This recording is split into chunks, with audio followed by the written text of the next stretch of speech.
कहूँ कच्छ देश की श्री राज्य महाराज वैधाम के धनी पार ब्रह्म सच्चिदानंद स्वरूप अक्षरातीत, जिनके बारे में पिछले 4 दिनों से और हर धर्म ग्रंथ के अंदर लिखा है कि जो शास्त्रों में, पुराणों में, गीता में, भागवत में, वेदों में, कुरान में, बाइबल में लिखा है, गुरु ग्रंथ साहब की वाणी में के परमात्मा साहब एक है, वो कलयुग में आए और उसके बिना कोई भी जन्म मरण से, कर्मों के बंधनों से छुड़ाकर भव से पार करने की शक्ति रखता ही नहीं। अब इस चर्चा को सुन के कई लोग कहते हैं जी फिर जल्दी से हमें भव से पार कर दो, जैसे चूरन की पटका है उनके हाथ में रख दूं चले जाए। आज दिन तक जिनको गुरु और भगवान परमात्मा तुमने मान रखा, वो तो निराकार से आगे तुम्हें ले जा ही नहीं सके। भव से पार शरीर को नहीं होना, आत्म को होना है। हमें आज दिन तक आत्मा की पहचान ही नहीं है, तो जिस वक्त हम कहते हैं कि हमें भव से पार कर दो, तो क्या शरीर को उठा के मैं भव से पार रख दूं? जब तक अभी यही नहीं पता है कि मैं जिंदा हूं कि मैं मुर्दा हूं, तो आत्म की पहचान करना क्या मजाक है? क्या मेरा कोई साथी जो नया चर्चा सुनने आ रहा 3-4 दिन से, खड़े होने का साहस कर, घबराओ नहीं, कोई हिप्नोटिज्म करके कुछ और नहीं करें। आपका शुभ नाम अन्ना कुर, मैं तेरा तू मेरा चेला, मैं तेरा गुर्जा बेटा कमा खा। आत्म तत्व की पहचान। जब हम शरीर को ही नहीं जानते तो अंदर जीव और उसके बाद फिर आत्मा का दर्जा आता है। मेरे साथियों, ये ब्रह्म ज्ञान है। गुरु बनना सहज है, मुश्किल बनना दास। दास बनक तब जानियो जब हार्ड रहे नमाज। गुरु तो हर कोई बनना चाह रहे, हम वाणी सीख लें, कुछ कर लें, हम भी गुरु बन जाए और ये पता नहीं हम कौन। ये आज भी मुर्दा है, पैदा भी मुर्दा हुआ था। अंदर जो है जीव वो जिंदा है, आज भी जिंदा है। शरीर से निकल जाएगा, शरीर मुर्दा है आज भी, तब बिल्कुल ही मुर्दा हो जाएगा।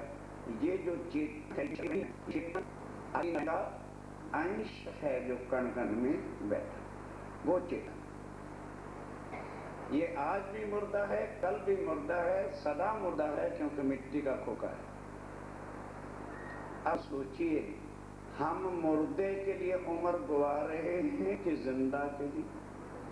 बोलो बोलो बोलो। यहां से शुरू होती है ब्रह्मवाणी।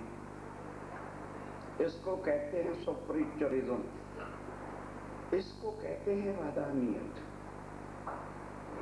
सारे रिश्तेदार, सगे संबंधी, महल मकान, रिश्तेदारियां, दोस्त, फ्रेंडशिप मुर्दे के बना रहे हैं कि जिंदा के? पता ही नहीं कि वो जिंदा कौन है, कहां से आया। पहले दिन सवाल किया था, मैं कौन, कहां से आया और कहां है मेरा भारत।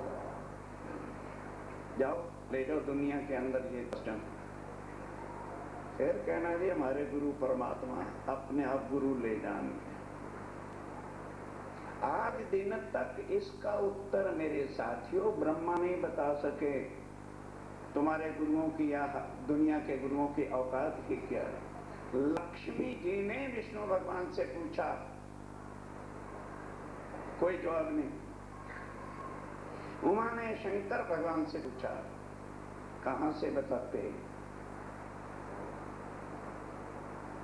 और यही शास्त्रों में लिखा है, पार ब्रह्म परमात्मा वो अक्षातीत भी दुनिया में आएगा। पर दुख की बात है, यहाँ जो भी आता है मनुष्य तन में उसको आना पड़ता है। तो हमें क्या दिखता है? तन दिखता है।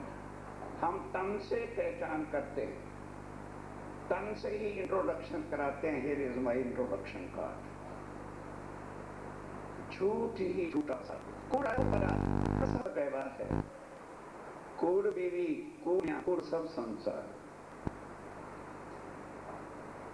खोलो आंखें, कहां बैठे हैं हम, कहां से आए हैं और मरने के बाद जाना।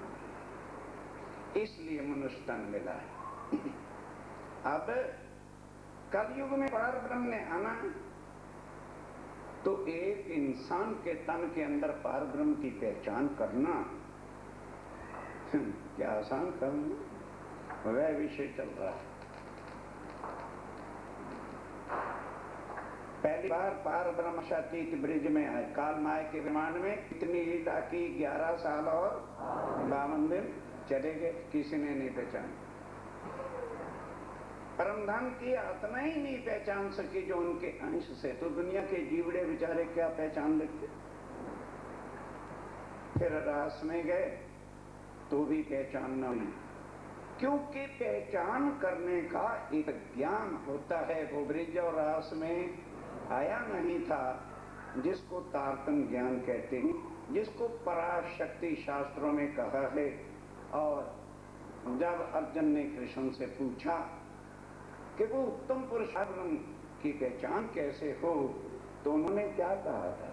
अर्जुन, जब तक पराशक्ति दुनिया में नहीं आ जाती, तब तक कोई भी पार ब्रह्म के स्वरूप की पहचान कर ही नहीं सकता।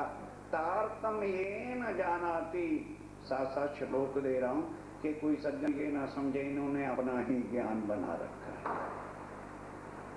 तारतम ये न जानाती सच्चिदानंद लक्षणम, वह ज्ञान तारतम लोगों ने मंत्र बना के कंठियां बांधनी सीख रखी। क्यों? एक अंधकार यहाँ पे थोड़ा है। लूट का कोई हिसाब ही नहीं है, दुनिया कैसे लूट रही। तारतम्य जो अज्ञानता के पर्दे को हटाकर सत्य का ज्ञान दे, उसको क्या कहते हैं? तारतम्य ज्ञान। अब वो लाएगा कौन? सच्चिदानंद जब आएंगे। रोशनी कब आएगी? जब सूरज निकलेगा, तभी तो आधी रात को थोड़ी किरणें निकलेगी। पार ब्रह्म अक्षातीत जो शास्त्रों ने कहा था, उसके अनुसार एक मनुष्य तन में आकर के बैठे। उस तन का क्या नाम था? देवचंद। 11 साल तक उनकी शक्ति साक्षात मूर्तन से तो आ नहीं सकते। शक्ति आके बैठी आनंद के स्वरूपा श्यामा महारानी। और 11 साल के बाद जब पुरुष आई, क्या कि ये दुनिया क्या है, मैं कौन हूं, कहां से आया हूं और कहां मेरा भरतार, मेरा धनी मालिक है। तो कहने लगे, अच्छा दुनिया वाले से पूछते हैं वो कहां है। तो जो दुनिया आज कह रही है, वही 400 साल पहले भी कह रही थी कि वो परमात्मा कण कण में है, सर्वव्यापक है, घट घट में। देवचंद जी ने सोचा कि फिर ठीक है, जो परमात्मा सब जगह पर है